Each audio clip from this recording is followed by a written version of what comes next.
Brandon, yeah, well, that's surprised me. What up, Don?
I want to know this is a camper.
Good morning. Morning. Can everybody hear me okay? All right. Well, today we're here to talk about tires, axles, and brakes. I thought we'd start with tires. Most people that are buying campers or have bought one have heard these stories about Chinese tires or China bombs. So let's talk about them a little bit and tires. So as an owner, you need to know a few things. How much pressure goes in it, when to check it. How much pressure is going to depend on the unit, the size of the tire, if you've upgraded or not. But when you buy a camper, a pull behind, on the driver's side front, there'll be a bunch of stickers. One of them's going to be bright yellow, and that's going to be your tire information. And it's going to tell you the PSI at cold temperature, which means when the unit, or even the car or motorhome, if you have it in this case, the tires need to be cold. That means it's been sitting. You hadn't been going down the highway for 30 miles and then stop and check it. They're designed to expand and contract because they do heat up when you're traveling and they'll cool down. Now, all tires are not made the same. Tires that go on vehicles or motorhomes are not the same as a travel trailer or a fifth wheel. Different types of rubber, all that contributes to why you hear about these pull behinds having blowouts, and you don't hear about it so much on RV. So these tires have a date on them, and the manufacturers say they last 4 years, and then it's time to get a new set. And you're like, man, my tire looks good. Now, does anybody know what dry rot is? See the sides of the tire all starting to crack. Do you know that dry rot usually starts between the treads before it does the sidewall? And a lot of people don't know to check that, but it's generally going to happen between the treads. So that's the first thing you look for. And then the sides. If you see that, it's definitely time to get a set of tires. Now, the date codes are pretty easy to read once you know how. On each tire, you're going to see DOT. And if you'll follow that line around, on this tire, it's right up through here in case. I kind of got a printout here where you kind of see it. The date codes tell us the week and the year. So as on this picture here, it says 2118. That's the 21st week of 2018 when that tire was made. Now, if it is a Chinese tire or a factory installed one, I mean, around here, 2 to 3 years on those. If you have a set of Goodyear Endurance, which we kind of highly recommend around here, they're a really good tire, and they are probably the best option at this point. And they are good for 4 years. Now, that being said, does that guarantee you're not going to have a tire problem? No. You can always run over something. Something else can cause it to go flat. But dry rot in time is what causes that. Has anybody here experienced a blowout? How old was the camper? About 3. 3 years old, factory tires on it? No, it was replacement tires, but they were Chinese. Okay. You just have one? Had 2 blowouts. I was gonna say, In about usually, 24 hours. yeah. If one goes because of that, another one is fixing to go. It happens a lot. I've heard of customers say, I changed the tire, got 5 miles down the road and another one in. What causes that is the sun, that heating up and cooling down process, and the sun. And most of these pull behinds, you really don't wear the tread out. You know, our cars, vehicles, everyday drivers, you know, you go through a set of tires. So how many of you pulled a fifth wheel 30,000 miles? Not many, not many. So time on the tire. Watch for wear on the tread. We'll get into that in just a little bit. Yes, sir. Yeah, and what about if you apply Armor All tire on the outside, does that help? Is that I don't recommend good, or it. should you throw the can away or what? I really don't recommend it. You definitely don't want anything that's like a petroleum type base. And Armor All, I've just never been a fan of it. I know it makes them look good. But besides that, I mean, I would not recommend doing that. Just a good cleaning. If you want to blacken them up a little bit, make them look good, take an SOS pad. Like we used to do as kids with white wall letters, you know. That'll bring the look you're after, I think. But it's not going to help prolong the life of the tire.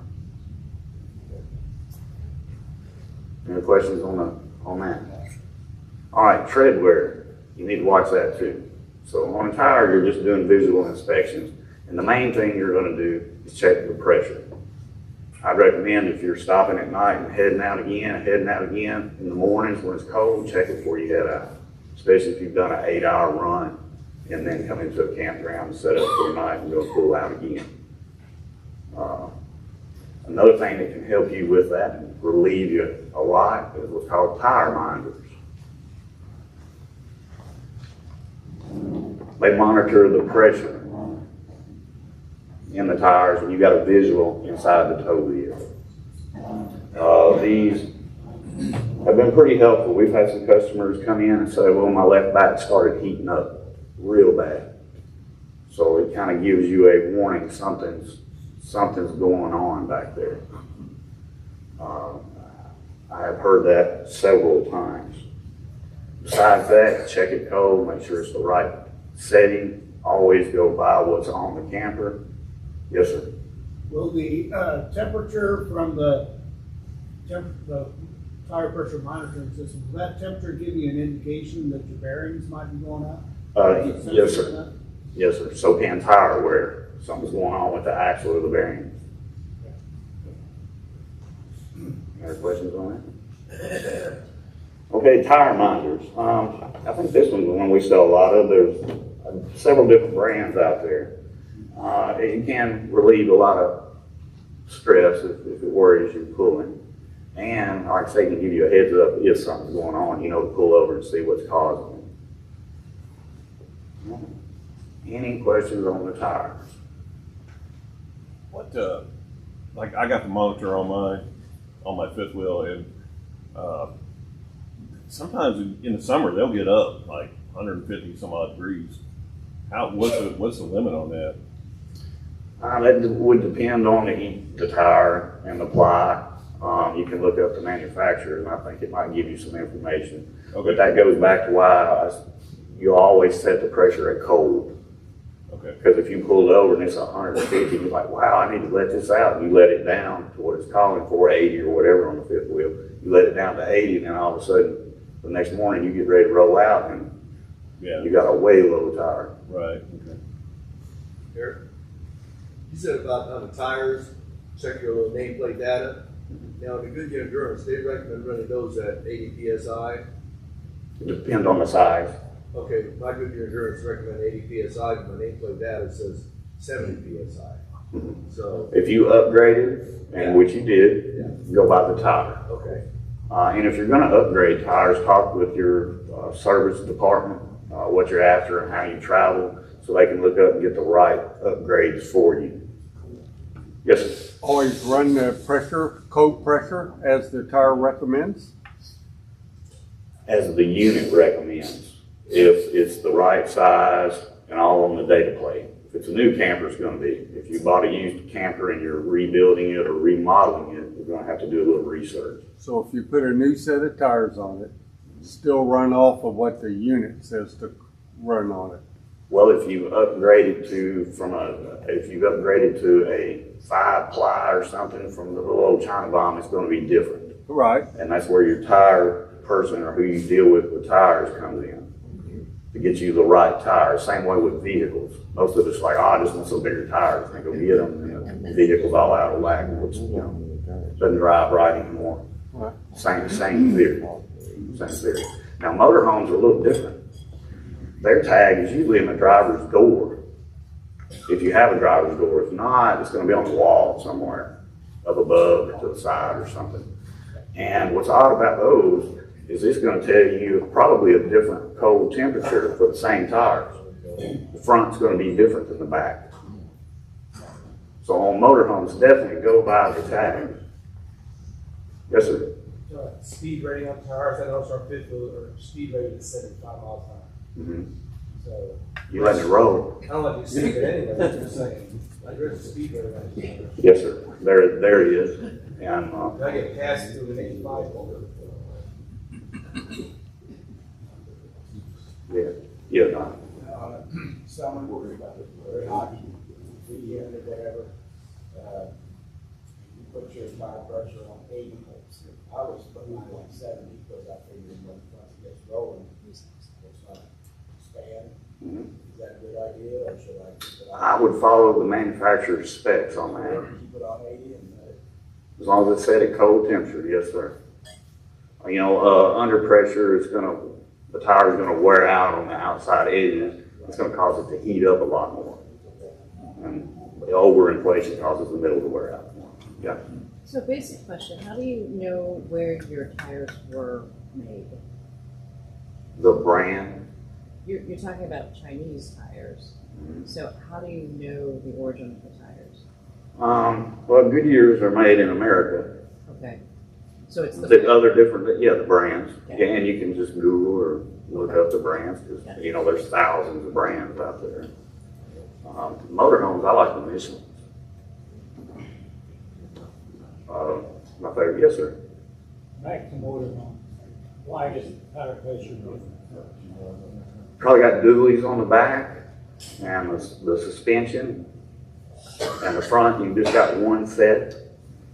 You've got 4 in the back, one factor. The other is the suspension and ride. weight distribution. And then over here, one of our service riders saying weight distribution in the unit too. Rim over here. Yes, sir. Oh, I was just gonna say, yeah, weight distribution on it because. How you load them and store stuff, then it makes a big difference. On the Class A, they recommend us taking it to a weigh station, weigh in front and back. And they can do that for you, just tell them what you need to do, and then weigh front and back, fully loaded with what you plan on driving down the road with. And then you look up, almost all tire manufacturers have a website, so go and see weight, tire, and it'll give you a pressure recommendation. Yep. Yes, sir. I was thinking about going up a size to get a higher load rating. Do you recommend or not recommend that? Well, there's a lot of people that do that. Just do it properly. If you get a sticker from the manufacturer if they happen to use that tire on some of their units. I don't really know the answer to that, but I would think not. And if you ever sold the unit, just be sure and tell the person that these are upgraded tires. Put you some notations in your manual, something like that. But I would bet not. Any other questions on that? What if you put a truck tire on a camper? Made different. As I said earlier, the rubber compound is different. And you notice when you pull a travel trailer or fifth wheel, how the wheels do all this crazy stuff, especially when you're backing or turning real sharp. those tires are made to do that. Car tires are not. Gotcha. You know, a front tire, you steer and turn. So they're two different animals. You're gonna see some old ones out there like that, you know. People getting by.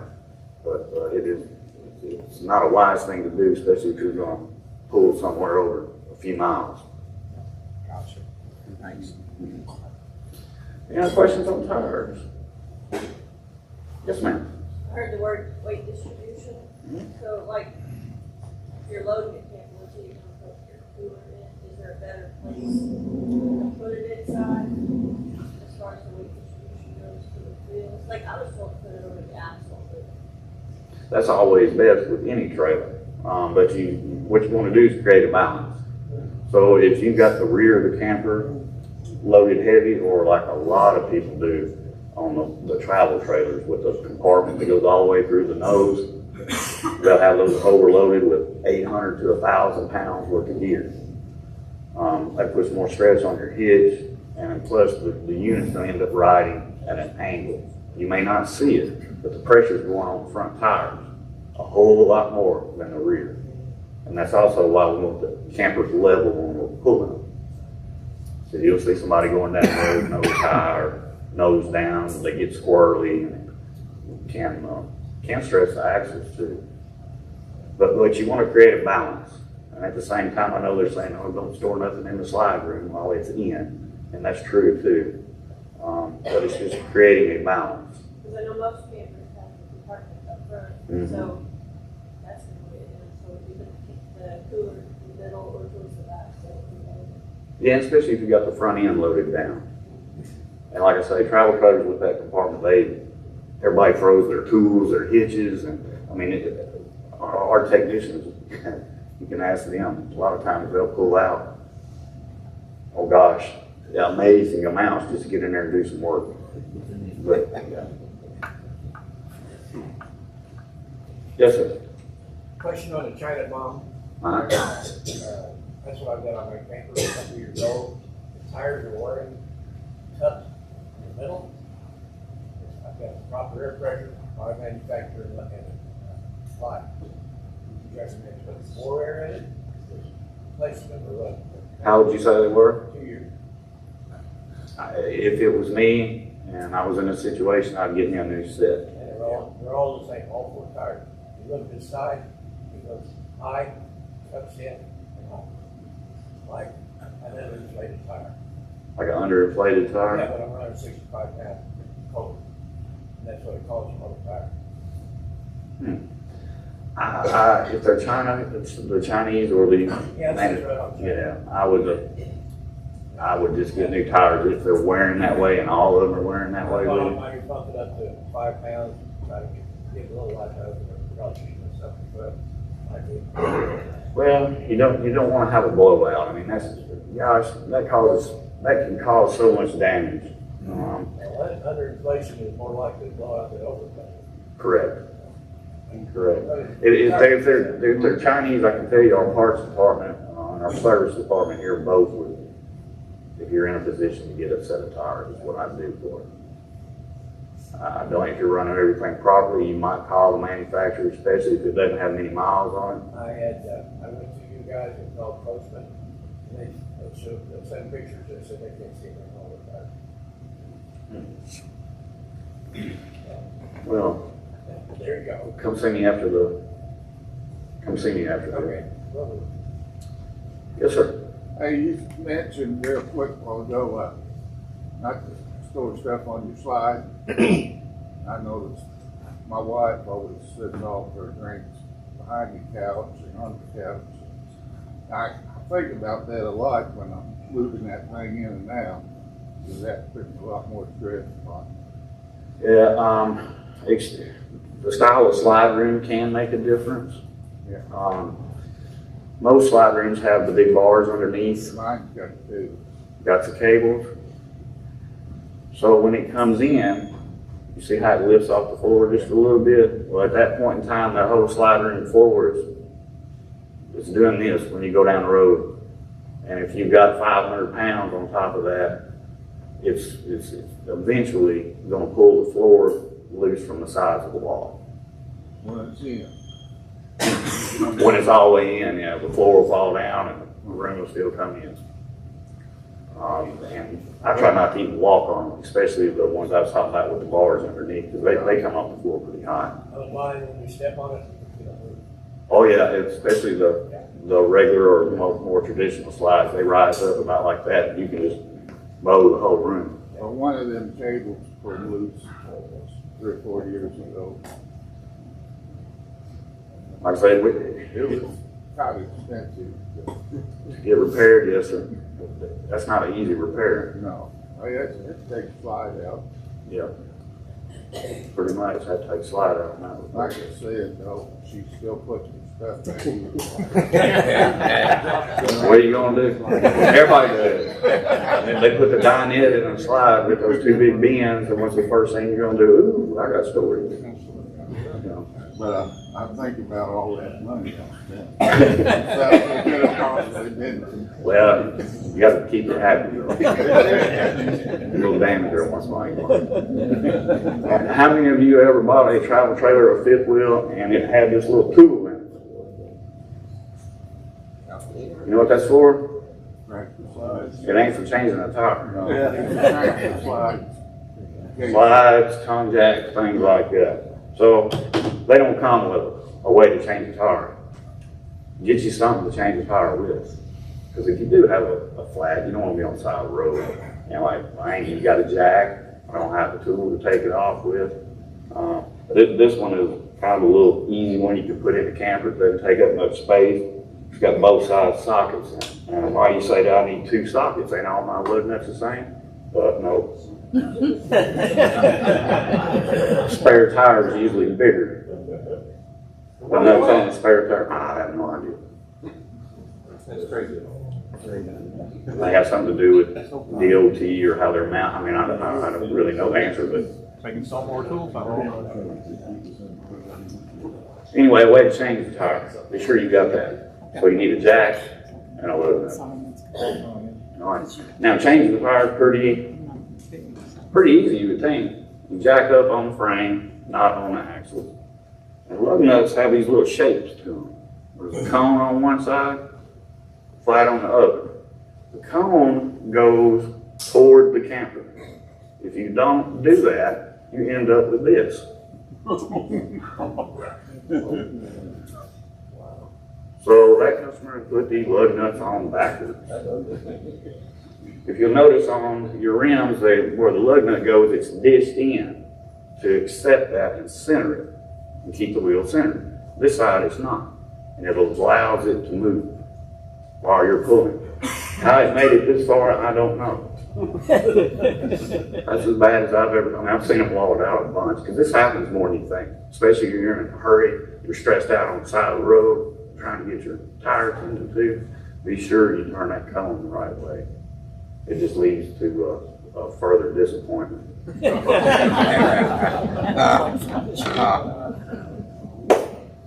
All right. Any more questions on tire? All right, let's move on to brakes. Brakes, pretty simple. They kind of tie in with the axles in a way. So we'll kind of combine both of those. So, brake pads, most of you are not going to wear them out. Most problems we see with brakes is my brakes are not working. That's generally 2 causes, either the brake control or over greasing. And that happens a lot. What happens is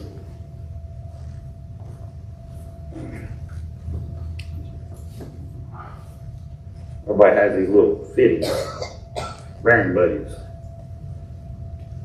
And you're like, wow, man, I ain't greased it this year, I need to grease it. You start pumping, you start pumping, you start pumping, and it blows the back seal out. And then the grease fills the hub, and you hit the brakes, and they're full of grease, and the brakes don't work. That's probably generally what we see more than anything. Every once in a while, we'll have some that do get wore out. But that goes back to what all the actual manufacturers say. 12 and 12. 12 months or 12,000 miles on inspection. repack if necessary. And what I mean by inspection, that means you take all this apart. When you're taking all this apart, you're gonna inspect the brake shoes.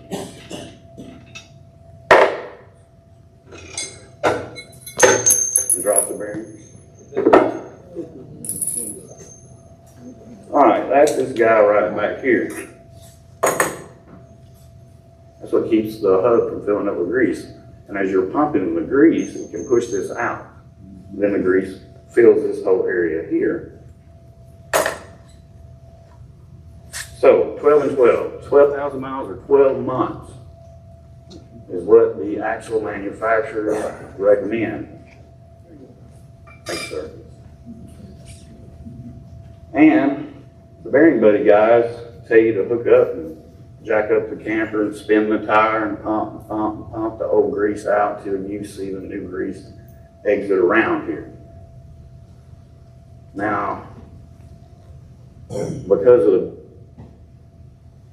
over-greasing that a lot of us do, you're going to end up pushing that seal out, especially if that grease is cold. An inspection is much better. With an inspection, it gets all torn apart. So inspect the shoes, or you can inspect your hub, make sure that that's not going to wear out. But anyway, inspect, make sure there's no scratches there. Check your magnets. The magnets actually activate the brakes.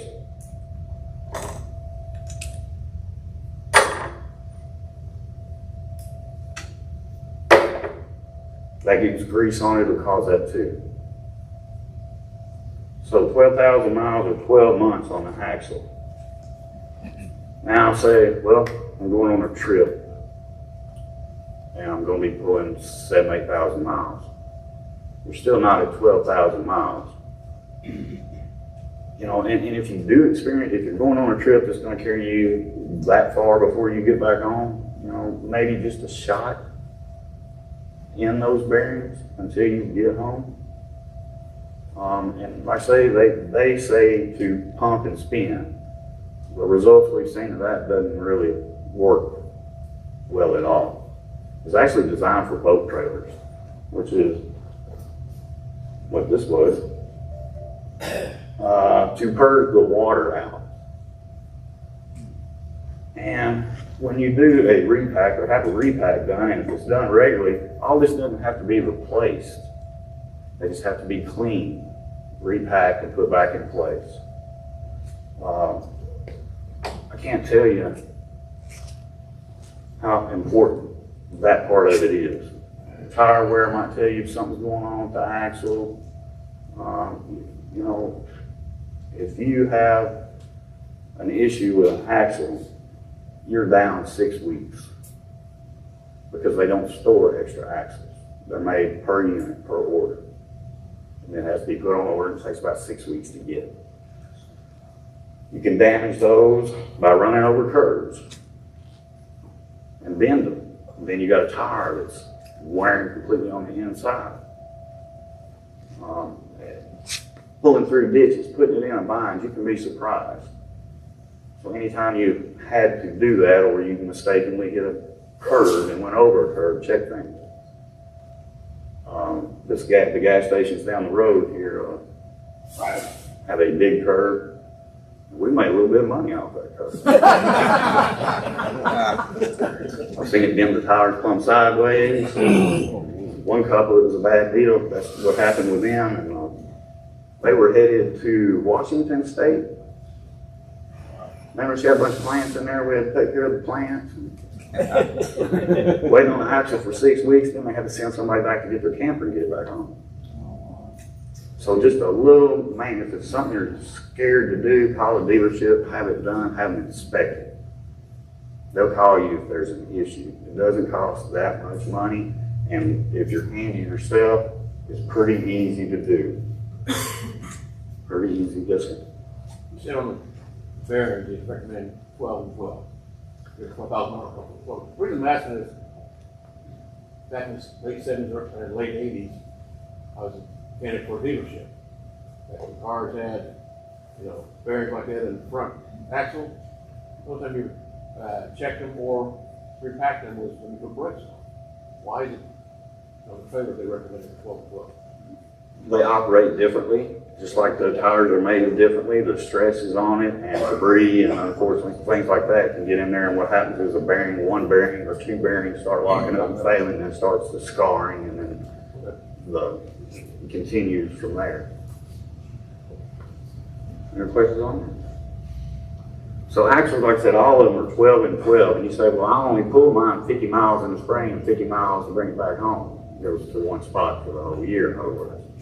You know, that's a little bit of common sense kind of kicks in. I mean, I would not go more than 2, maybe push it to 3 years, because the grease is going to break down over time, especially the wheels that are getting the most sunlight. It heats the grease up, believe it or not. I've seen them sit so long where you can see grease running out. So at least, if that's all you do, 50 miles, say 100 miles for the whole season, I still, after 2, I don't know if I'd push it to 3 or not.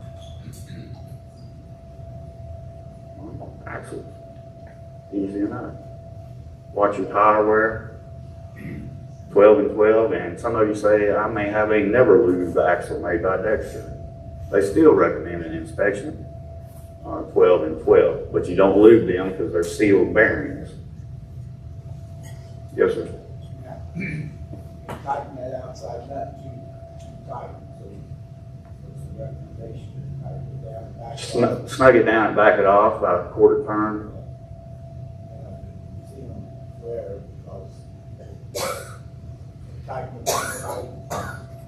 Yeah, that tire, when it's jacked up, you should be able to spin that tire, and it should spin and spin. I mean, it should, and you should not hear any grinding, any sandy, gritty noise. That's what you're listening for. And you'll hear a bearing when it's dry.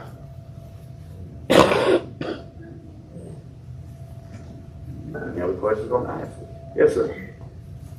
On tightening nut, Dexter recommends that seniors six castles under 3 flats. Tighten it down 50 foot-pounds, then back it off. 6 castles, which is the test for the gym. 3 of the flats.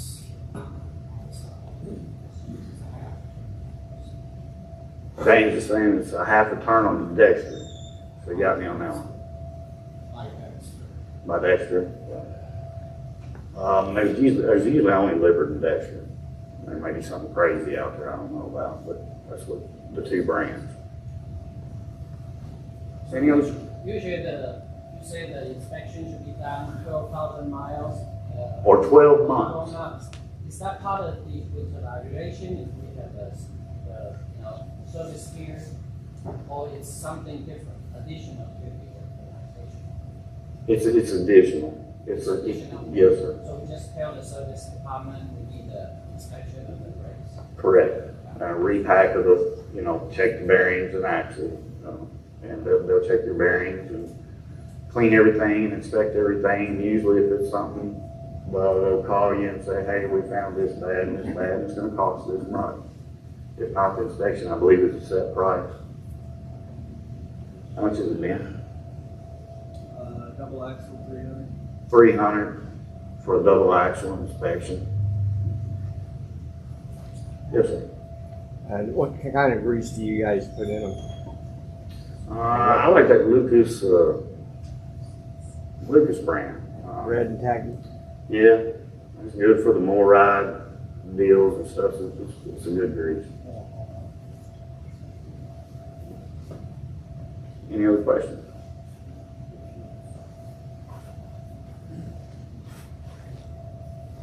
All right. So remember, folks, the way to change a tire, you don't want it to ruin your day. It can be an experience if you're ready for it.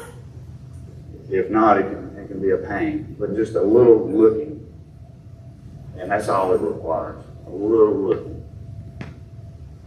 Any other questions? General questions? I've got an older camper, and I sometimes worry about the wheels. So it's about 20 years old. Do you recommend ever getting new wheels? I mean, are they Well, they can eventually rust, you know, and start getting weak, I guess. So usually when you're having a new set of tires put on, if there's a problem with the rim and the guys are changing out the tires, it's like, hey, we got a rim, it's not going to be safe. It's about the only way you can tell is without the tire. Because the outside can look pretty rough and the inside of it still is new.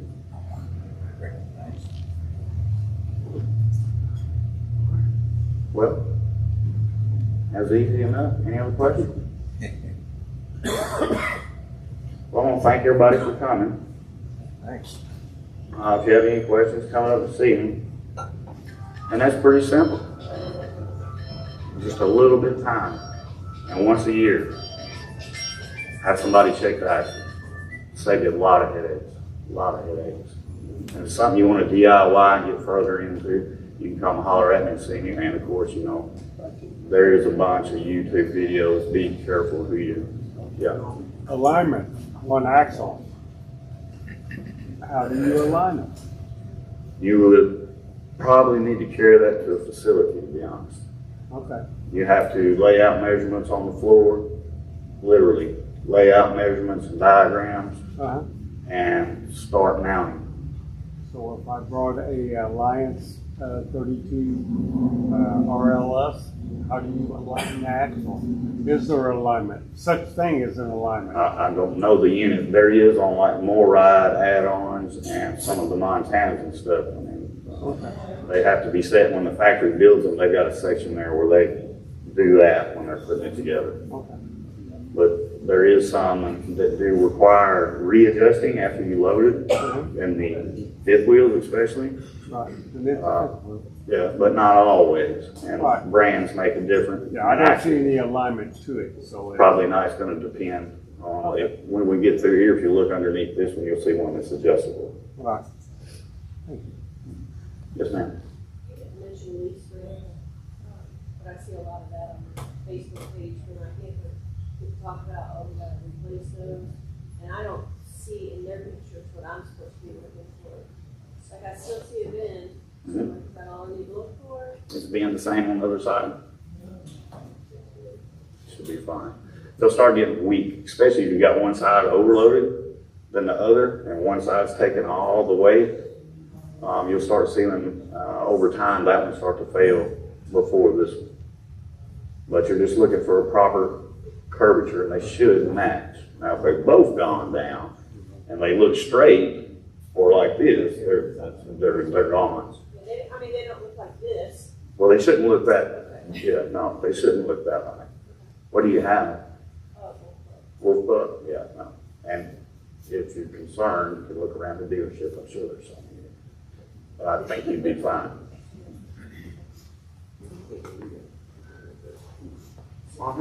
Well, I want to invite Ben and Hoyt up here. I think they got a little something for you guys for coming.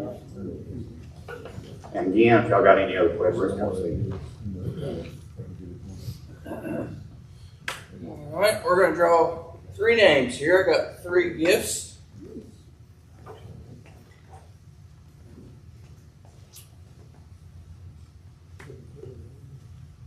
Mark Clayton. All right.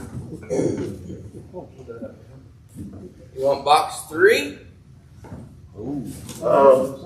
2.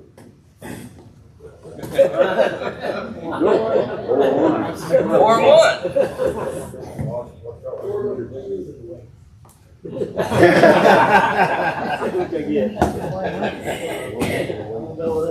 Okay. Now don't open it yet.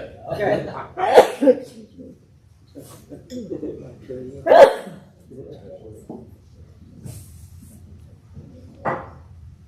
Wally Trell. Yo. There you go, Wally. You want 2? It's about time I get something free around here, ain't it? I'll let you know the numbers. I'll take you. Thank you.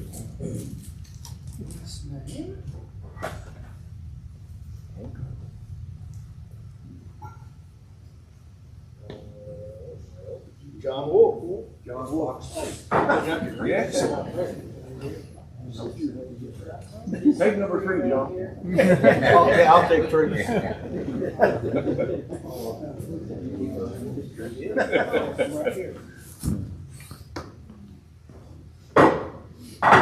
Now we're gonna throw a little twist. We get to pick the box they got.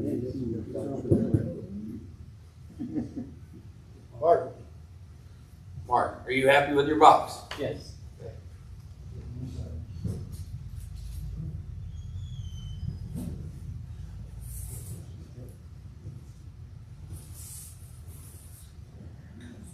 Another, I think up to John. John, are you happy with your box, or would you like to switch with the other guy? Switch. You're good? I'm good, I guess. All right, you guys can open them. We're all the same.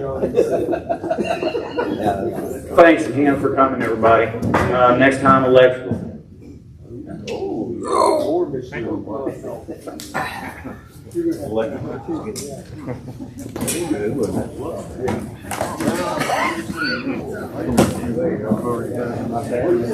time we'll make sure we're that was pretty camera.